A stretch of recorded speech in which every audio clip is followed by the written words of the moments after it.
여러분 이제 6차 시 최척전 지난 시간 내용 이어서 할 거예요. 교과서 23페이지를 펴주시면 되겠습니다.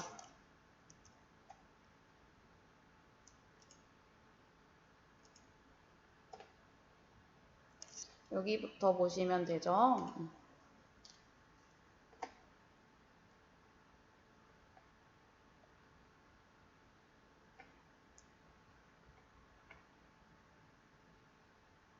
이때 최척은부터 한다고 했잖아요. 그렇죠? 이때 최척은부터가 최척의 행적, 다시 나온 남자 주인공의 행적입니다. 이때 최척은 요흥, 중국에 머물면서 여유문과 의형제를 맺었어요. 그 정도로 친해진 거죠. 여유문이 누이 동생을 최척에게 시집 보내고 싶어하는 마음을 내보이자 최척은 완강히 거절하며 이렇게 말해요. 일단 여기 부분이 최척의 행적이 되고요. 그러니까 그 정도로 제 동생을 소개시켜줄 정도로 여유문이 최척을 좋아했음을 알 수 있고요. 우리 일가족이 외적에 침미타를 입어서 지금껏 늙은 부친과 가녀린 아내가 살았는지 죽었는지조차 몰라서 제사도 못 지내고 있다. 이런 처지에 내가 혼인을 할 수 있겠냐라고 얘기하면서 전란 중에 헤어진 가족들에 대해서 걱정하고 오경에 대해서 변함없는 사랑을 드러내고 있습니다. 자, 부부간의 도리를 지키고 있는 거죠. 여유문도 최척의 최척의 생각을 이롭게 여겨서 더 이상 혼인을 권유하지 않았어요.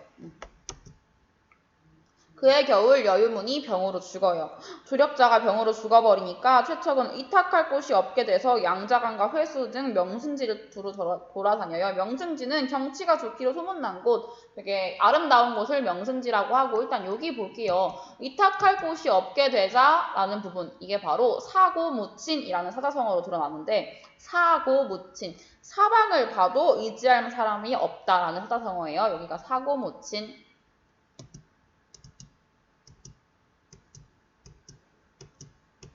쭉 넘긴 다음에 설명드릴게요.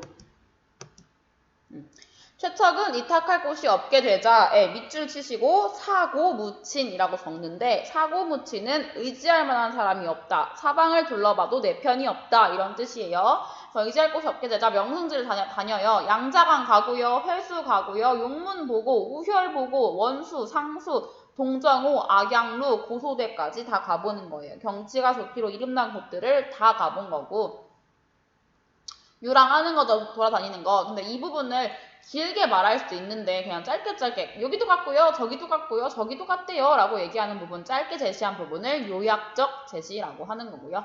산과 강가에서 노래를 부르기도 하고 구름 사이에서 배회하기도 했다. 목적 없이 다니기도 했다. 그러다 보니 훌쩍 속세를 떠나버리고 싶은 마음이 들었다. 속세는요, 우리가 살고 있는 이곳, 현실에 있는 뭐 이렇게 사람들이 다 이렇게 조금 이기적이기도 하고 또 현실적으로 살아가는 부분, 이 부분을 속세라고 해요. 우리의 살고 있는 삶의 터전들을 속세라고 하고, 근데 이걸 떠나고 싶은 마음이 드는 거예요. 그래서 해섬도사를 만나서, 해섬도사 양용이란 사람이 청천상에 은거하며 신비로운 혼약을 만들 뿐만이 아니라 신선이 되는 술법을 지녔다는 말을 듣고 촉당으로 가서 그 술법을 배우리라 마음먹어. 왜냐하면 속세를 피해서 속세를 떠나서 최척이 신선이 되고자 한 거예요. 이제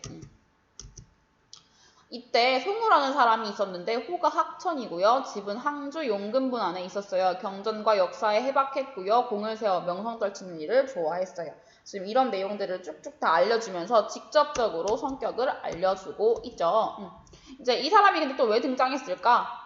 아까 최척의 조력자 1번 조력자였던 여유문이 죽었잖아요. 그럼 또 도와줄 사람이 생겨야 될 거 아니야. 왜냐면 얘는 남자 주인공이니까. 그래서 이제 송우가 두 번째 최척의 조력자가 되는 건데, 이 송우도 학식이 뛰어났고요. 또 착했고요. 라는 내용들을 직접 알려주고 있어요. 성격의 직접 제시. 아까 전에 이런 방식을 뭐라고 했냐면 말하기 방식이라고 한다고 했죠. 공을 세워서 명성 떨치는 일을 좋아하지 않았어요. 공을 세워서 명성 떨치는 일을 뭐라고 하냐면 입신양명, 내 몸을 세워서 이름을 떨치는 일을 입신양명이라고 하는데, 이걸 좋아하지 않았으니까 되게 소박하게 잘 살았던 사람인 거죠. 저수를 업으로 삼았다. 또 남에게 베풀기를 좋아하고 의기가 있었다라고 했어요. 최척과는 서로 직이라고 인정하는 사이였는데, 직이는 아까 말했던 친구 있잖아요. 친구, 그걸 또 직이라고 불러요. 중마고우 막 이런 직이들이라고 하죠. 그래서 직이라고 인정하는 사이였는데, 최척이 촉당으로 가는 것을 가려고 한다는 말을 듣고 찾아온 거예요. 말리려고 찾아왔겠죠. 술을 마셔 얼큰이 취하자 송우가 최척을 친근하게 자로 부르며 말했다. 자라는 건 얘들아 옛날에는 본 이름을 부르는 거 외에 자라는 이름을 불렀잖아요. 그래서 그것도 이름이 되는 거예요. 그래서 그걸 부를 정도로 친한 사이임을 일단 알 수 있죠. 술을 마셔 얼큰하게 취하자 이렇게 부르면서 뭐라고 말했냐면요. 백승 이렇게 부른 거야. 백승은 누구냐면 그러면 최척의 자라는 걸 알 수 있겠죠. 백승은 최척이죠.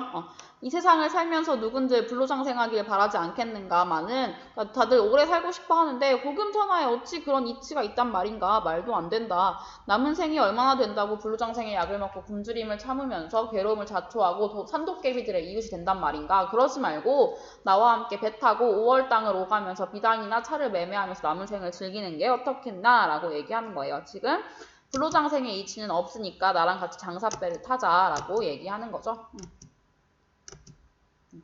세상사에 통달한 사람이 할 일이 아니겠는가. 그런 게 바로 남은 생을 즐기는 게 그런 일이 아니겠는가라고 하면서 제안했고요. 최척이 후련 깨닫고 뭘 깨달았냐면 이 친구 말을 듣고 나니까 속세를 떠나면 안 되겠다라고 생각해서 마침내 송우와 함께 길을 떠났어요. 이 부분까지가 최척이 송우의 제안에 따라서 함께 장사하러 떠나는 부분입니다. 다 적으셔야 돼요. 이거 필기하는 거. 이제 이 부분 경자년 봄이 없다부터 이제 위기가 찾아와요. 위기라고 적읍시다. 위기. 경자년 봄이었다. 시간적 배경이 나왔죠. 경자년이라는 게 나왔어요. 그때 최척은 송우와 함께 한마을의 장사꾼들과 함께 배를 타고 안남으로 갔어요. 안남은 지금의 베트남이라고 했죠. 공간적 배경이 동남아시아로까지 확장됐어요. 이때 일본의 배 열척도 같은 포구에 정박해 있었다. 이러면서 우리는 오경을 만나게 되겠죠. 열흘 넘게 머물러 4월 초 이튿날이 되었다. 하늘엔 구름 한 점 없고 물빛은 비단처럼 고왔다. 바람은 그쳐 물결이 잔잔했으며 사방이 고요해 그림자 하나 보이지 않았다. 쓸쓸한 분위기, 고즈넉한 분위기가 나오죠. 저 쓸쓸하고 고즈넉한 분위기가 나오고 있어요. 고즈넉이라는 말은 고요하고 아늑하다라는 뜻입니다. 배경이 이렇게 사실적으로 묘사되고 있고요. 계속 읽어보면 사방이 고요해 그림자 하나 보이지 않았다. 뱃사람들은 깊은 잠에 빠져 있었고 시간적 배경이 밤이 됐어요. 간간히 물새 우는 소리만 들려올 뿐이었다. 고요해요. 일본 배에서는 연불하는 소리가 들렸는데 그 소리가 매우 구슬펐다. 지금 최척이 지금 연불 소리를 들으니까 구슬픈 마음이 들어요. 최척이 배를 타고 안남 항구에 정박한 내용이고요. 그 다음 줄 최척은 홀로 선창에 기대어 자신의 신세를 한탄하다가 짐꾸러미 안에서 퉁소를 꺼내서 슬픈 곡조의 노래를 한 곡 불었어요. 헤어진 가족이 그립고 슬프기 때문이겠죠. 또 불었는데 그걸 부르면서 가슴속에 맺힌 슬픔과 원망을 풀어보려고 했다. 최척의 퉁소소리에 바다와 하늘이 애처로운 빛을 띠고 구름과 안개도 수심에 잠긴 듯했다. 뱃사람들도 그 소리에 모두 놀라 일어나 서글픈 표정을 지었다. 다들 최척을 보면서 슬퍼한 거죠. 근데 이 퉁소소리가 보시면 퉁소소리에 바다와 하늘이 애처로운 빛을 띠고 구름과 안개도 수심에 잠긴 듯했다. 이 퉁소소리가 지금 인물의 심리가 반영됐기 때문에 슬프게 들리는 거잖아요. 그래서 인물의 심리가 반영됐고 이 소리 때문에 이 소리를 듣고 오경이 다시 대답을 하잖아요. 그래서 최척과 오경이 만나게 되는 계기, 매개체가 되는 거죠. 근데 뒷부분도 중요해. 바다와 하늘이 애처로운 빛을 띠고 구름과 안개도 수심에 잠긴 듯 했다. 구름과 안개는 항상 그대로 떠 있고 바다와 하늘도 그대로 있는데 이게 애처롭다고 생각하는 건 왜 그래요? 내가 애처로우니까. 이 구름과 안개가 수심에 잠긴 듯한 것도 왜 그래요? 내가 지금 수심에 잠겼으니까. 이런 걸 네 글자로 뭐라고 하냐면 감정이입이라고 하죠. 감정이입. 최척의 슬픔과 아내에 대한 그리움을 자연물이 감정을 이입해 제시했다. 길게도 적고 네 글자로 감정이입이라고도 적고 별표도 치세요.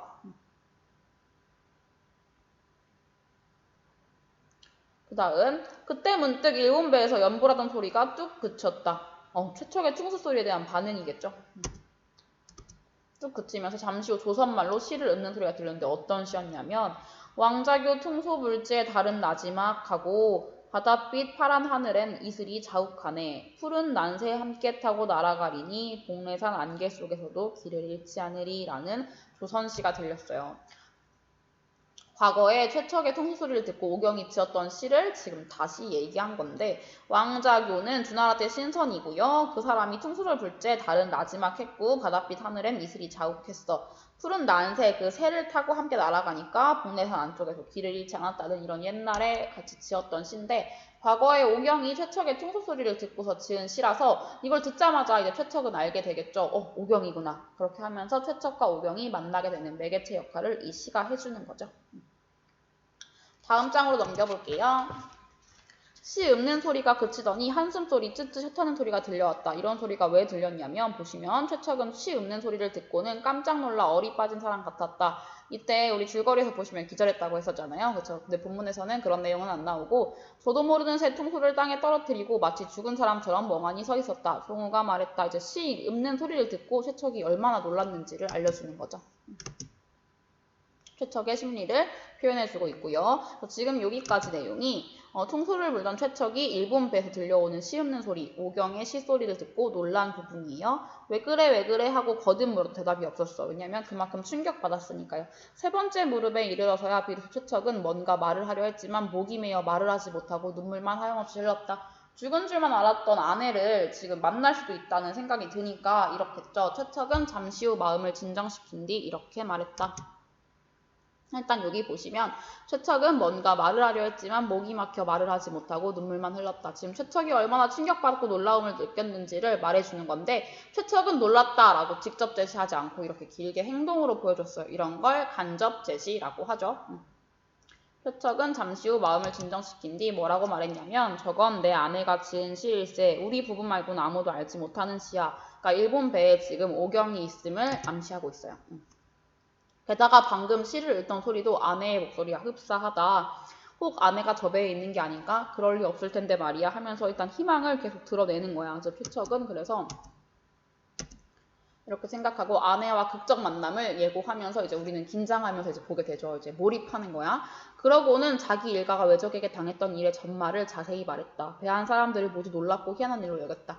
이렇게 어떻게 조선에서 헤어진 사람들이 여기까지 와서 만나나 하는 생각이 들었던 거죠. 그래서 전란으로 가족들이 뿔뿔이 흩어진 내용들을 말해주는 지금 시대적 배경인 정유재란 전쟁이 드러나는 거고 그 자리에 두홍이란 사람이 있었는데 젊고 용감한 자였어요. 이 사람이 젊고 용감하다라고 직접적으로 알려주고 있고요. 두홍은 최척의 말을 듣더니 일기 넘치는 표정이 돼서 내가 가볼게 라고 얘기했겠죠. 주먹으로 노를 치고 분연히 일어서서 이렇게 말했다.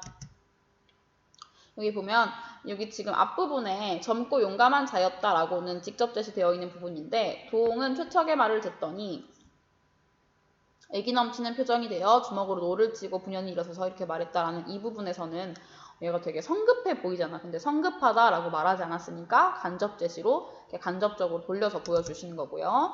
내가 저 배로 가서 사정을 살펴보겠소. 송우가 두홍을 말렸어요. 송우는 이렇게 성급한 성격이 아니니까 송우는 신중하고 침착한 성격이니까 야심한 시각에 소란을 일으켰다가 큰 난리가 날지도 모르네. 내일 아침에 조용히 처리하는 게 좋겠어 라고 지금 신중하고 침착한 성격을 간접 제시하고 있는 부분입니다. 사람들이 모두 그러는 게 좋다고 했다. 최척은 앉은 채로 아침이 오기만을 기다렸어. 얼마나 긴장되고 얼마나 초조하겠어요. 그렇죠? 이윽고 해가 떠올랐다. 그 전 부분까지가 다음날 일본배에 찾아가기로 한 부분이고요. 이윽고 해가 떠올라서 최척은 즉시 해안으로 내려가 일본배 앞으로 가서 조선말로는 물었어요. 간밤에 시를 읽던 사람 분명 조선 사람인데 얘 한번 만날 수 있을까요? 라고 얘기했어요. 그랬더니 자기 사연 말하면서 이렇게 단순하게 얘기하고 오경이 그 소리를 듣고 어젯밤 배 안에서 최척의 총소리를 들었다. 조선 가락인데다가 귀에 익은 곡조인지라 혹시 자기 남편이 저쪽에 타고 있는 게 아닐까 의심해서 시험삼아 옛날에 얘만 둘만 아는 시를 읊어본 건데 밖에서 최척이 말하는 소리 들으니까 허둥지둥 달려나가요. 이제 남편을 만났구나 하는 마음에 최척은 근데 이런 생각을 하고 오경은 이런 생각을 하고 있는 거 보면 굉장히 철두철미한 사람이죠. 보시면 여기 혹시 자기 남편이 저쪽 배에 타고 있는 것이 아닐까 의심하여 시험삼아 예전에 지었던 시를 읊어본 거래. 이 부분을 보시면요. 마음에서 마음으로 통하는 이신점심, 염화미소, 염화시중 같은 뜻인데요. 연꽃을 잡고 미소 짓는다는 뜻으로 마음에서 마음으로 전하는 소통을 얘기하는데 지금 내 마음에서 있는 일이 저 마음에 있는 최척과 저 오경의 마음이 통한 거잖아요. 그렇죠? 이런 걸 이신점심, 염화미소, 염화시중 같은 말로 다 이렇게 사자성어 세 가지 다 알아두시면 되겠습니다. 뛰어내려서 가요. 둘이 만났어요. 두 번째 이별이 있고 두 번째 만남이 있었던 거죠. 오경과 최청은 마주보고 소리지르며 얼싸안고 모래밭을 뒹굴어요. 근데 이 모습이 얼마나 감동적이었냐면 둘이 만났을 때 다른 사람들이 전부 다 감동해서 같이 눈물 흘렸다고 얘기 나오잖아요. 그래서 최척 재회의 기쁨과 감격 나오고 지난밤에 얼마나 긴장됐었는지 초조했던 것들이 다 해소되면서 둘이 만나요. 두 나라의 뱃사람들이 이들 주위를 빙 둘러서서 구경하고 있었는데 처음에는 두 사람이 친척인가 친구인가 하다가 부부 사임을 알고서 모두 놀라가지고 감탄하고 돌아보면서 참 기이하다. 하늘이 돕고 귀신이 도왔구나. 옛날에도 이런 일은 없었다. 라고 전대미문의 일이다. 라고 얘기하는 건데 하늘이 돕고 귀신이 도운 거 우리가 사자성어 배웠었죠. 이거 네 글자로 뭐라고 한댔지? 천우신조라고 하면 됐고 옛날에도 이런 일은 없었다. 전에도 이런 일은 없었다. 처음 있는 일이다. 이런 말을 사자성어로 전대미문이라고 합니다. 알아두시면 돼요.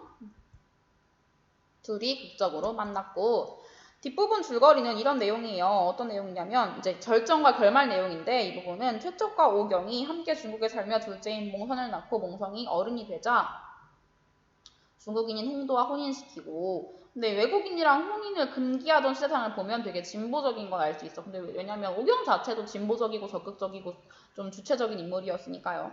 이듬해 명나라와 호금 사이에 전쟁이 일어나자 최척은 명나라 군대로 전쟁터에 나가게 돼요. 이게 바로 세 번째 이별이 되는 거고 또 포로가 됐는데 최척은 조선병사로 출전했다가 우연히 포로로 잡혀 들어온 아들 몽석을 만나죠. 조선소설에 우연성이 나오는 거고요. 그 다음 부분 최척과 몽석은 수용소를 탈출해서 남원으로 돌아가서 모경, 몽선, 홍도와 함께 행복하게 산다. 이게 바로 고전소설의 행복한 결말이 나오는 부분이죠.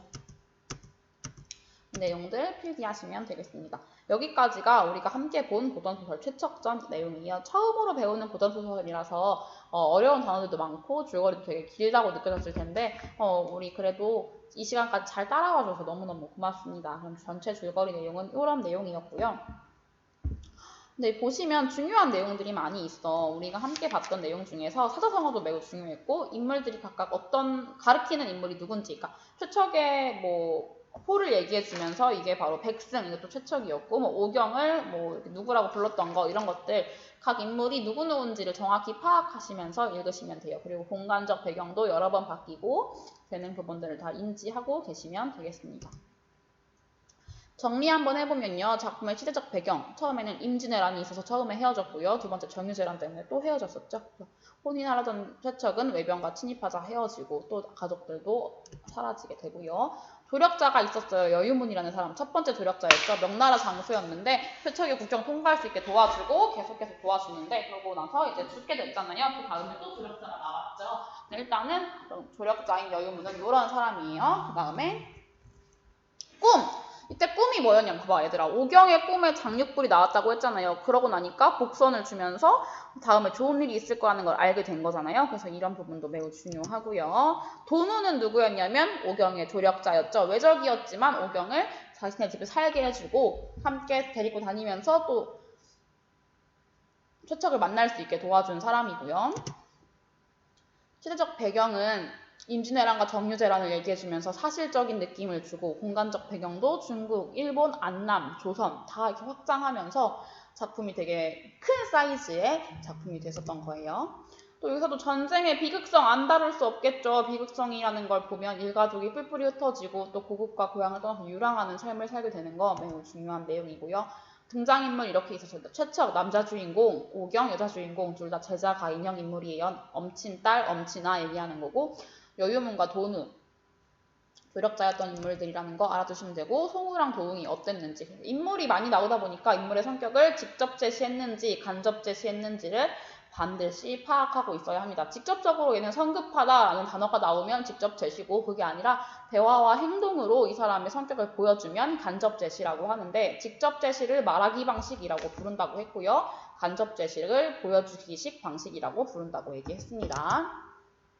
작품은 매우 우연적으로 전개되어 우연히 명나라 장수 조력자를 만나고요. 우연히 손주 몽석을 만나고요. 우연히 재회하죠. 이런 것들 고전소설의 특징이라고 생각하시면 되고요. 둘이 만나게 되는데 제일 큰 매개가 됐던 건 퉁소스들이랑 시음는 소리죠. 서로 그래서 알아보면서 마음과 마음이 통해서 이신전심하고 염화 시중, 염화 미소 이런 사자성어들 같이 등장했던 거 중요합니다. 이게 재회 과정이 전체적인 줄거리가 될 텐데 이런 내용으로 재회가 된다는 거 알아두시면 작품의 줄거리를 파악하는 데 도움이 될 거예요. 새로운 여성상을 제시한 부분이 매우 중요해요. 이 부분 필기하면서 별표 3개 할게요. 오경은 최척에게 먼저 구애를 하고요. 부모의 뜻도 거스르면서 자기의 주체적인 의지로 배우자를 선택하고 남편임을 확인하려고 그 이신점심을 통해서 확인하려고 둘만 아는 시를 읊을 정도로 똑똑하고요. 강인한 의지와 지혜로 전쟁이 가져온 역경을 극복하고 결국 행복한 결말을 맞이하게 될 수 있도록 운명을 스스로 개척하는 매우 적극적이고 주도적이고 과감한 사람이에요. 이런 사람이 옛날에는 잘 없잖아요. 그렇죠? 그래서 이런 것들을 제시했다는 게 매우 중요합니다. 핵심 정리 내용 적었던 거 우리 한번 다시 설명해 드릴게요. 우리 핵심 정리 처음 페이지에 적었을 거 아니야? 한문으로 지어졌던 소설이고요. 군담 소설. 군담은 뭐냐면 얘들아 전쟁이 등장한 소설을 군담 소설이라고 해요. 그리고 애정 소설. 자, 부부의 사랑 이야기를 그렸으니까 애정이 있는 거죠. 성격은 사실적인 부분이 많아요. 왜냐면 시대적 배경이 제대로 드러나니까. 불교적, 부처님 나왔고요. 연곡사라는 정을도 나왔고. 굉장히 우연적으로 전개되고 시점인 전지적 작가 시점은 처음에 우리 설명했었잖아요. 그 내용 생각하시면 되고 시간 조선시대 얘기고요. 공간은 여러 부분이 나왔으니까 다 파악하고 계셔야 됩니다. 주제 전란 전쟁으로 인한 난리를 전란이라고 해요. 전란으로 인한 가족의 이산과 재회 3번의 이별과 3번의 재회가 있었죠. 이 부분 매우 중요하게 보이면 되겠습니다. 만남, 이별, 재회를 반복해서 구성하고 당시의 고통들을 사실적으로 표현해요. 가족들, 민중들한테 제일 큰 고통은 뭐야? 내 가족을 못 보는 거잖아요. 그래서 그런 것들을 보여주고 실제 있었던 전쟁, 임진왜란, 전유재란을 배경으로 했고요. 공간적 배경이 매우 확장됐던 부분, 이런 것들 다 중요하게 파악하시면 되겠습니다. 발단, 전개, 위기, 절정, 결말 5단 구성으로 되어 있는 소설인데 발단 부분이 앞부분 줄거리로 들어가 있고요. 우리가 함께 본 건 전개, 위기였고요. 뒷부분 줄거리로 절정, 결말 나왔죠. 전체 줄거리 내용도 반드시 파악하고 있어야 돼요. 왜냐면 우리 첫 시간에 시간 들여서 굳이 작품의 전체 줄거리를 본 이유는 이것이 매우 중요하기 때문이었습니다. 이 내용까지인데 방금 슬라이드 넘기면서 봤던 이런 내용들 있죠. 본문 정리 내용. 어디부터였냐면 여기부터 있었던 본문 정리 내용 다 멈춰가면서 필기 하셔야 돼요. 네, 필기 하셔야 되는 부분입니다. 국어 공책을 따로 준비하시면서 필기하던지 아니면 내가 공책을 잃어버릴 것 같다 하시면 포스트잇 써가지고 포스트잇 여백에 교과서 그림 있는 페이지 같은 데다 다 붙이시면서 공부하셔야 되는 거예요. 이 부분까지도 전부 다 시험범위니까. 그래서 한번 슬라이드 다시 한번 넘겨드릴 테니까 필요한 부분에서 멈춰서 밑줄을 치시면 돼요. 이 부분도 필기하시고 여기도 하시고요. 여기도 하시고요. 여기도 하시고 여기도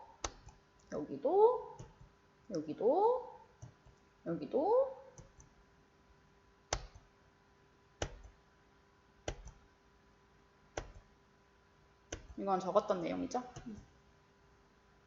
모든 내용을 다 적을 필요는 사실 없고 내가 알겠는 내용 이런 발단 전개 위기 절정 결말 내용은 교과서 수업을 잘 들었으면 다 알 수 있는 내용이잖아요. 그렇죠? 이런 내용은 안 적어도 되는데 내가 이 부분은 잘 기억이 안 난다 하시는 부분들 이런 내용이라든지 이런 것들은 매우 중요하고 제가 지금 수업하면서도 별표치라고 얘기했던 부분들이 있었어요. 이제 그런 부분과 관련된 부분들은 반드시 필기하셔야 합니다. 여기까지가 교과서 본문 내용이에요. 27페이지까지. 너무 길고 길었죠. 8페이지나 됐는데 다음 시간에 28쪽부터 하는 학습 정리 할 거니까 우리 그 전에 요약해서 이거 다 적으시고 필기하신 다음에 다시 한번 줄거리를 읽어보시고 여기 전체 교과서 내용을 읽어본 다음에 다음 수업을 들어야 뭔가 수업이 좀 더 잘 매끄럽게 이어질 거예요. 본인이 스스로 공부하는 시간 매우 중요합니다. 그래서 이렇게 해가지고 전체 본문 한번 쓱 읽어보는 거 숙제로 드릴 테니까 다음 시간 6차시까지가 지금 수업이고 7차시 수업 들을 때는 앞에 있는 내용 한번 읽어보고 필기도 매우 잘 정리한 다음에 만나요. 여러분 길고 긴 내용 함께 배우느라 고생하셨습니다. 오늘은 여기까지 하겠습니다. 이상입니다. 안녕.